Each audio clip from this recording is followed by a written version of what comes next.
프로그래밍을 그렇게 좋아하지 않았었어요. 동기들 다 저한테 막 물어보고 그냥 그게 제 특기로 계속 제가 쓰려고 만든 앱들이 다운로드는 내 500만을 넘었어요.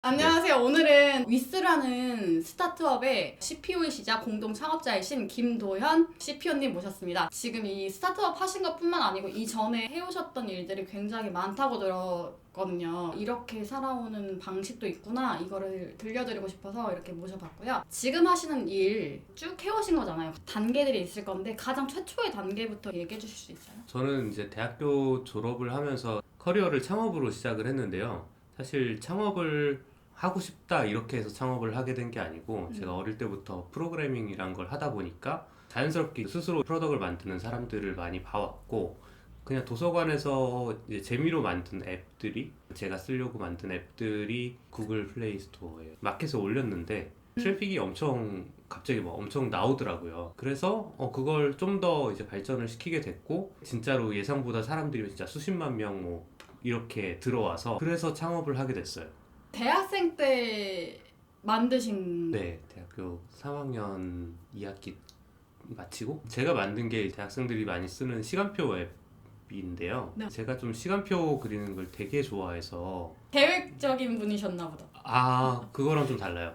실제로 그 시간표를 만들고 사실 계획을 지키진 않았어요. 그 시간표를 만드는 저의 계획을 정리하는 것 자체가 너무 재밌어서 저는 네. 시간표 자체를 되게 좋아했고 어. 오히려 그래서 시간표를 맨날 뜯었다 고쳤다? 한번 시간표를 만들고 네네. 끝나는 게 아니라 그리고 뭐 그 다음날 또 새로운 네네. 시간표를 그리고 내려왔었던 거거든요. 수첩이나 노트에 하셨던 걸 말씀하시는 건가요? 주로 내 노트에 노트에. 실용적인 면도 있긴 있었고 그리고 네네. 어쨌든 대학생들은 시간표가 필요하잖아요. 그쵸. 제가 시간표를 항상 어디 그려가지고 보고 다녔는데 스마트폰 좀 유행하기 시작하는 시기여서 그냥 시간표 앱이 있으면 되게 좋겠다. 그래서 만들게 됐어요. 그럼 내가 쓰려고 만든 거네요, 어떻게 보면.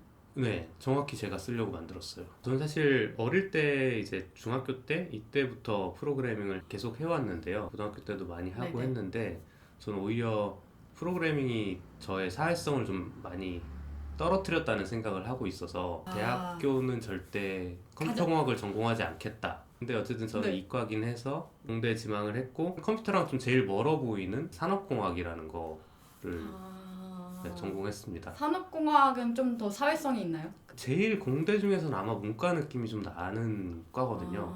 공대 경영학 그렇게 그렇게 얘기를 생각하면 하거든요. 돼요? 네. 프로그래밍은 중학교 때부터 하신 거네요? 정확히는 초등학교 때부터 했는데요. 중학교 때부터 이제 정보 올림피아드라는 걸로 그 대회에 관심을 가졌어가지고 중학교 때부터 본격적으로 좀 학원 찾아다니면서 공부를 했었어요.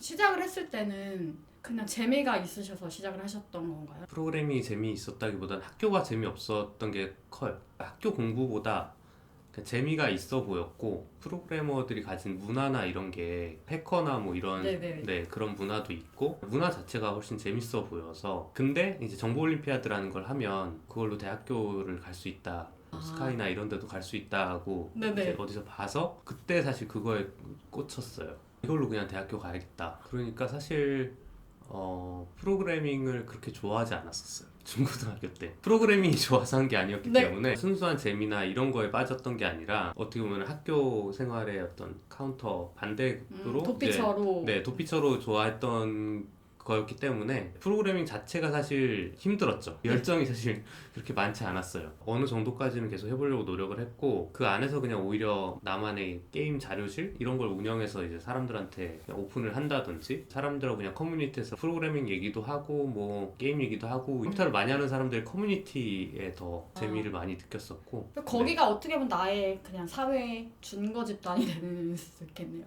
네, 그 문화의 영향은 많이 받은 것 같아요. 중고등학교 때는 뭐 정보 올림피아드가 목표였기 때문에 게임을 만들진 않았었고 네. 대학교 때 창업하기 전에 모바일 앱을 처음 개발할 때는 주로 게임 같은 걸 만들면서 공부를 좀 했었어요. 그게 재밌어가지고 게임 자체에 빠질 수도 있는 건데 일단 뭐 게임을 잘해서 뭔가를 이룰 수 있다는 생각은 한 번도 안 해봤고 좋은 대학을 가야겠다는 생각이 있었고 그 목표는 확실히 있으셨군요. 네. 도움이 될 만한 일을 선택하셨던 건 있는 거. 네, 그거에 항상 포커스는 있었죠. 제가 원래는 초등학교, 중학교 초반에는 공부를 되게 잘 하는 편이었는데 정보올림피아드 준비하면서 조금 성적이 좀 떨어졌었는데 고1 1학기까지는 어떤 고등학교, 그냥 일반 고등학교에 다니고 있었는데 우연한 계기로 이제 외고로 전학을 가게 됐어요. 외고 친구들이 자퇴를 하는 경우가 많아서요. 저희 누나가 다니던 외고였고 그래서 저 동생한테 먼저 뭔가 오퍼가 왔던 것 같아요. 외고에 가서 한 1년 정도 이제 다니고 이제 2학년 중반쯤에 정보올림피아드가 아니라 수능을 봐서 대학에 가는 게 낫겠다. 주변 분위기도 그렇고 네. 어차피 프로그래밍에 그렇게 큰 열정이 있진 않으니까 외고에 가니까 자연스럽게 사실 뭐 정보올림피아드 준비하면 뭐 같이 얘기할 사람도 없고 당시에 이제 정보올림피아드 그냥 수상하신 대학생 과외 선생님하고만 맨날 했었는데 네. 그것도 되게 재미가 없었거든요.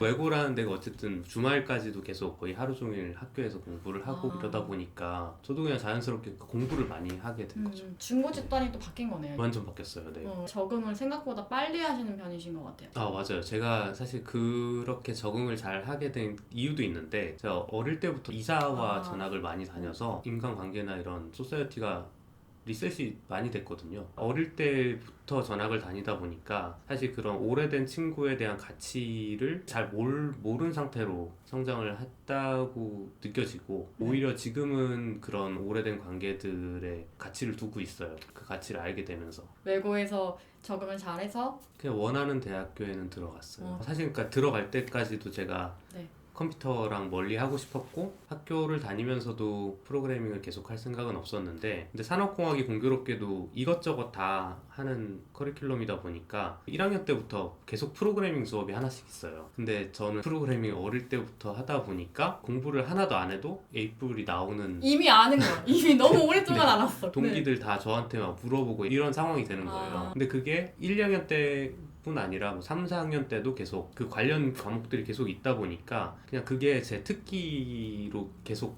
오히려 재밌더라고요. 그러니까 주변에서 맨날 잘하는 프로그래밍이 되게 재밌어지고 뭔가 그쪽 관련해서 또 팀플을 하잖아요. 그러면 주로 제가 이제 제일 중요한 부분을 그쵸. 많이 직접 만드는 역할을 하다 보니까 이제 또 손에 이제 잡힌 거죠. 재미도 있고. 네. 재미도 있고. 자유 주제로 이제 아이템 정하고 기획까지 해서 이제 프로그래밍까지 그러니까 우리가 배운 웹 프로그래밍이라는 그 범주 안에서 그냥 제품을 하나 개발해서 발표하는 그런 자리였는데 제가 거의 다 했던 것 같아요. 저희 조에서. 그럴 수밖에 없잖아요. 네. 작은 그런 규모의 프로젝트들을 조금씩 해나가셨던 거네요. 네, 그때 그러니까 재미를 다시 느껴가지고 기회가 되면은 그런 프로그래밍을 하게 됐고 그리고 또 재밌는 거는 제가 어쨌든 사회성이 많이 떨어진 거에 좀 아쉬움을 가지고 있었잖아요. 네. 컴퓨터랑 너무 많이 놀다 네, 보니까 네, 네. 그걸 또 타파하기 위해서 많은 노력을 해봤는데 네. 그 단점은 잘 사라지지가 않더라고요. 그걸 그냥 좀 받아들이는 과정도 있었어요. 그걸 이제 단점이라고 계속 생각하고 있었는데 근데 지금 생각을 해보면 제가 사실 뭐 커뮤니케이션 능력이 떨어진다 이런 게 아니라 네. 그러니까 겪어온 문화가 좀 많이 다르다는 생각을 많이 하고 있어서 이게 바뀌는 게 아니구나 이런 생각을 했어요. 나란 사람이 그런 사람으로 형성이 된 거잖아요. 네, 그렇게 이제 받아들이게 된 거죠. 사회성의 그런 생각을 갖고 계시라는 건 전혀 생각을 못했어요. 침착하시기도 하고 상대방한테 무리가 없게 하시니까 자를 수밖에 없겠구나라는 느낌을 되게 많이 받았거든요, 저는. 굉장히 오래 컴플렉스로 있었어요. 지금 생각해 보면은 이제 특히 외고에 가서 그게 좀 심해졌을 수 있는데 외고 친구들하고는 뭔가 목표가 많이 달랐고 관심사도 많이 달랐고요. 진로 같은 것도 이제 대학교에 와서 봐도 진로에 대한 생각이 되게 많이 다르더라고요. 외고 나온 친구들은 일단 뭐 고시 공부도 많이 했고요. 그리고 저 같은 경우에는 뭐 대기업에 특별히 가고 싶다 이런 막 명확한 그런 것들이 없었기 때문에 그냥 창업으로 커리어를 시작해도 그냥 사실 아무 생각 없었거든요. 되게 자연스럽고. 그러니까 가장 제 친구들이 그런 길하고 멀었던 것 같아요. 큰 기업에 가거나 아니면 고시 공부를 하거나 대부분이 그런 케이스였으니까 엘리트 코스 엘리트 같은 코스. 느낌이죠. 네, 맞아요. 닫혀 있는 네. 길에 잘 가려고 하는. 그 중에서도 이제 밀접한 관계를 맺었던 친구들은 좀 너무 그 공부만 하지 않고 네네네. 다양한 좀 더 경험을 관심사가 추가하고. 네, 네. 맞죠. 그런 친구들이 좀 더 친한 친구들이 됐죠.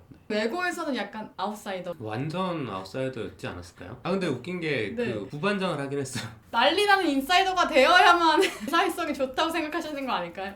당시에는 근데 그런 그런 콤플렉스였어요. 그런 게. 네. 네, 다른 사람들도 뭐 그럴 수도 있다고 생각하는데 네. 결국에는 제가 원하는 이상적으로 그러니까 잘 맞는 사람을 찾는다는 게 사실은 그 비율이 되게 높지 않은 게 오히려 당연하다는 생각이 네. 들고 많은 사람들이랑 어울리고 싶은 욕구가 있었던 게 아닌가. 그리고 지금도 잘 어울린다기보다는 지금은 오히려 더 나는 이런 사람들하고 좀 더 친해지고 싶다가 좀 더 명확하게 생긴 것 같아요. 받아들이셨다고 했는데 이제는 내가 네. 이런 사람이구나. 충돌하는 부분은 없으셨어요? 심리적으로? 오히려 편해지셨나요? 받아들이기까지 되게 과정이 되게 길었죠. 그러니까 여러 가지 시도들을 많이 해보면서 매번 그런 생각이 드는 것 같은데 최근에야 알게 된 게 아닌가. 계속 더 그렇게 되는 것 같아요. 계속 더 알게 되는 것 같아요. 되게 중요한 부분이라고 생각을 하고 있고 지금은 좀 많이 명확해지긴 했어요. 네. 계속 그런 분들을 뭐 찾아서 같이 뭔가를 하고 싶다. 그럼 혹시 지금 창업하셨을 때도 그런 분과 함께 하고 계신 거예요? 네, 맞아요. 지금은 3명인데 둘이서 창업을 했거든요. 이분이 딱 제가 만나는 사람 중에 제일 그런 분이라고 생각해요. 저랑 가치관이 비슷한 어떤 것의 가치를 느끼고 10대 때부터 소프트웨어 프로그래밍을 하신 분이고 되게 자연스럽게 저희는 그 소프트웨어 테크를 되게 중요하게 생각을 해요. 그걸 이용해서 뭔가 세상을 바꿀 수 있는 그런 가능성을 되게 크게 보고 있는 사람들이고 그래서 소프트웨어를 이해하려고 노력도 많이 했고 그런 문화에 익숙하고 문화라는 게 설명하기 좀 힘들더라고요. 아까 말씀하신 그 해커 막 이런 네, 네, 맞아요. 그런 걸 좋아하고 막. 네, 네. 비슷한 시기에 비슷한 사이버 공간에 함께 있으셨던 거잖아요.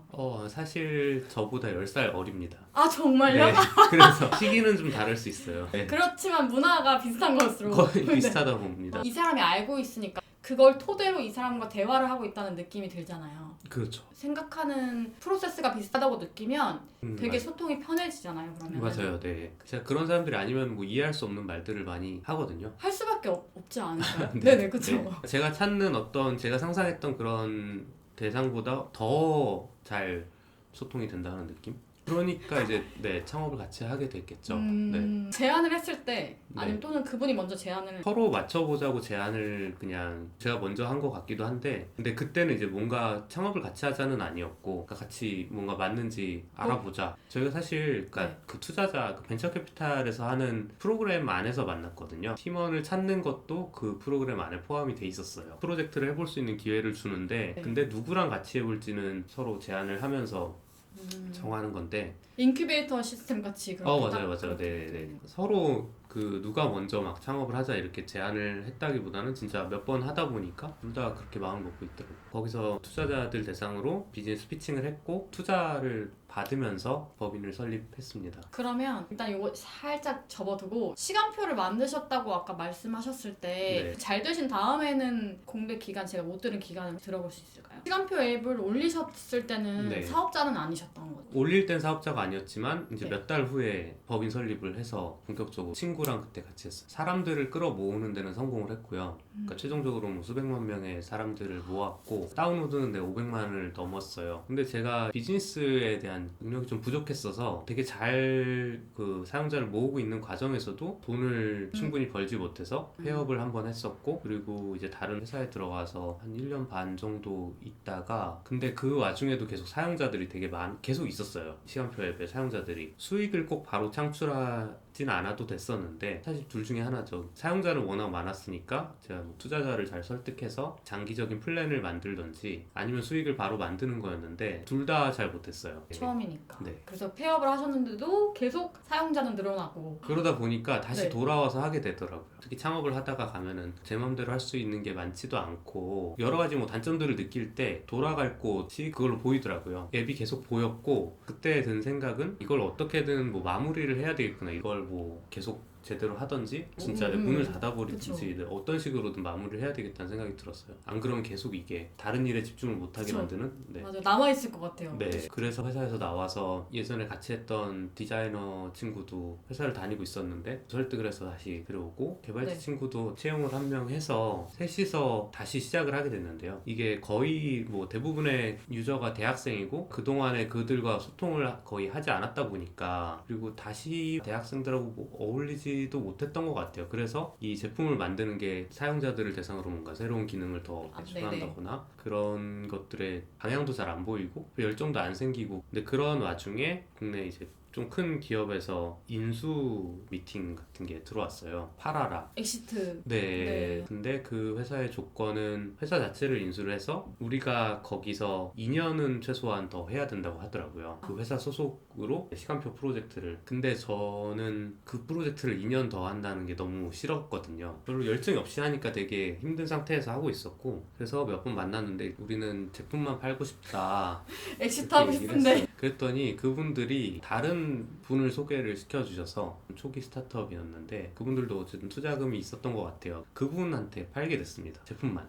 오. 됐습니다. 축하드립니다. 만족할 만한. 그건 아니었던 것 같아요. 그래도 사실 빚도 있고 했기 때문에 빚 아, 다 갚고 그래도 네. 조금 남은. 보람은 찬데요. 그쵸, 뭔가 엑싯을 경험해본 게 되게 의미 있게 느껴졌고. 그쵸. 네네. 네.